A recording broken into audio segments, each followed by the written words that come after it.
પાનોલી જીઆઈડીસીની જે એનસીટીએલની લાઇન છે તે લીક થઈ હતી અને એ લીક કાંડ મામલે અત્યારે જે એનસીટીએલની લાઇનના જે પાણી હતા તે અહીંયા ઉમરવાડા ગામની અંદર જે નાળા મારફતે તળાવની અંદર આવી રહ્યા હતા તે જે પાણી છે તેને અત્યારે હાલ નિકાલ કરવાનું કામ ચાલી રહ્યું છે। લગભગ બપોરના સમયથી અહીંયા સતત જે ટેન્કર છે ટેન્કર મારફતે આ જે કેમિકલયુક્ત જે એનસીટીએલનું પાણી છે તેને અત્યારે ટેન્કરો મારફતે ભરીને લગભગ પીએટીએલ ખાતે લઈ જવામાં આવી રહ્યા છે અને આ જે ટેન્કરો છે તે અત્યાર સુધીમાં ઉમરવાડાની જે નાળું છે તેમાંથી લગભગ 16 જેટલા ટેન્કરો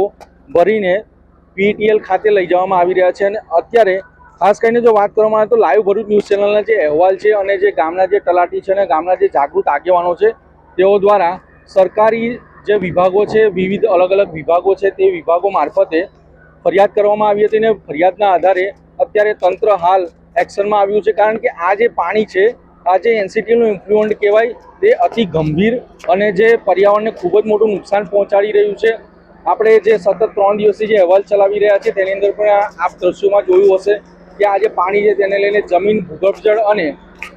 જે વૃક્ષો છે તેને કેટલા મોટા પ્રમાણમાં નુકસાન પહોંચ્યું તો અહીંયા જોઈ શકો છો આપ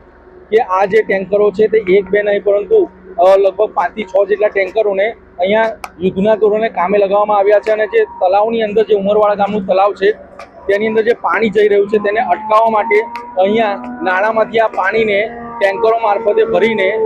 એ જે પીટીએલ છે તેની અંદર લઈ જવામાં આવી રહ્યું છે અને આ જે કામગીરી છે લગભગ સતત જ્યાં સુધી આ પાણી છે ત્યાં સુધી ખાલી નહીં થાય ત્યાં સુધી ચલાવવામાં આવશે તેવી માહિતી મળી રહી છે। પરંતુ અહીંયા સૌથી મોટી વાત એ છે કે જે પર્યાવરણને જે નુકસાન થયું છે ભૂગર્ભ જળને જે નુકસાન થયું છે તળાવની અંદર જે પાણી ભળી ગયા છે તે બાબતે તંત્ર શું કરશે તે પણ એક મોટો સવાલ છે। કારણ કે અહીંયા જે તળાવ છે તળાવની અંદર જે કેમિકલયુક્ત પાણી ભળી ગયા છે તેની અંદર જે પાણી છે તેનો ઉપયોગ ગામના જે લોકો છે તેઓ એનો વાપરવા માટે પણ ઉપયોગ કરી રહ્યા છે। આપ જોઈ શકો છો અહીંયા જે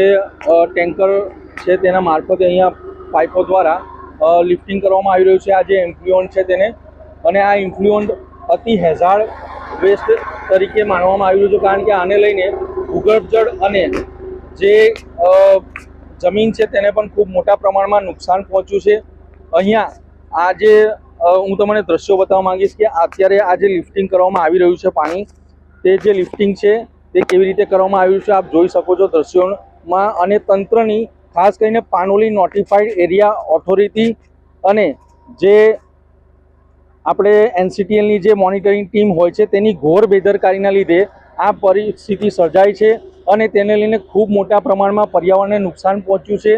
અને આ જે નુકસાન પહોંચ્યું છે તેને લઈને અત્યારે જે ગ્રામજનો છે જે ઉમરવાડા ગામના તલાટી છે ગ્રામજનો છે તેઓ દ્વારા જે વિવિધ સરકારી વિભાગો છે તેની અંદર અરજી પણ કરવામાં આવી હતી અને આ અરજીના આધારે અત્યારે તંત્ર એક્શન મોડમાં આવ્યું છે અને જેને લઈને આ જે ઘટના બની હતી તેને લઈને લાઈવ ભરૂચ ન્યૂઝ ચેનલ દ્વારા પણ સતત અહેવાલો એક પછી એક ચલાવવામાં આવી રહ્યા છે। કારણ કે અહીંયા જે એનસીટીએલની લાઇન છે તે એક જગ્યાએ નહીં પરંતુ અનેકો જગ્યા પર લીકેજ થયેલી છે અને તેને લઈને પર્યાવરણને ખૂબ મોટું નુકસાન પહોંચ્યું। અત્યારે આપ જોઈ શકો છો દ્રશ્યોની અંદર જે ટેન્કર છે તે ટેન્કર મારફતે અહીંયા જે ઇન્ફ્લુઅન્ટ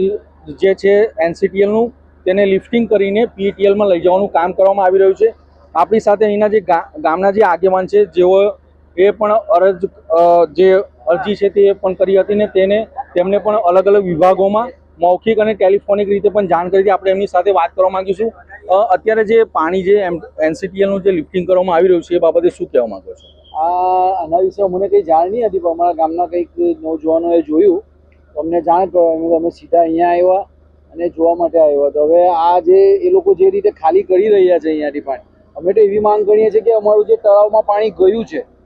એવી ઈચ્છા છે ગામજનોની કે તળાવનું પાણી પણ ખાલી કરવામાં આવે જીઆઈડીસી દ્વારા। જો આવનારા સમયની અંદર એ જે તળાવની અંદર જે પાણી ભરી ગયું છે જો ખાલી કરવામાં નહીં આવે તો તમારા ગ્રામજનો દ્વારા જે તલાટી છે જે ઉમરવાડા ગામના જે રહેવાસીઓ તેઓ દ્વારા શું કાર્યવાહી કરવામાં આવશે? કાર્યવાહીમાં એવું છે કે અમારા ગામને ગ્રામ પંચાયત દ્વારા અમે આંદોલન પણ કરી શકીશું અને હજુ એવી પણ ઈચ્છા રાખીએ છીએ કે એનજીટીમાં અમે અરજી દાખલ કરવાનો અમે વિચારી રહ્યા છીએ આના માટે કે અમે એવી આશા રાખીએ છીએ કે અમારે તળાવ ખાલી થવું જોઈએ। કારણ કે એનામાં બહુ પુષ્કળ પ્રમાણમાં પાણી ગયું છે। એનાથી આગળ જતાં શું થાય એ તો અમે જાણતા નથી હાલમાં પણ લાગે છે કે નુકસાન થશે અમે। અત્યારે હાલ જે અહીંયા ઉમરવાડા ગામના જે સ્થાનિકો આગેવાનો છે તેઓ દ્વારા જણાવવામાં આવી રહ્યું છે કે આ જે પાણી છે તેને લિફ્ટિંગ તો કરી રહ્યા છે, પરંતુ તળાવની અંદર જે પાણી ભરી ગયું છે તેને પણ લિફ્ટિંગ કરવું જરૂરી છે. અને જો લિફ્ટિંગ કરવામાં નહીં આવે તો આવનારા સમયની અંદર એનજીટીની અંદર આ જે ઉદ્યોગોની અને જે નોટિફાઈડ એરિયા ઓથોરિટી છે એનસીટીએલ છે તેની ઘોર બેદરકારીના લીધે એનજીટીમાં ફરિયાદ કરવાની પણ ચીમકી ઉચ્ચારવામાં આવી છે. Yogesh Patel, live Bharuch news channel, Ankleshwar.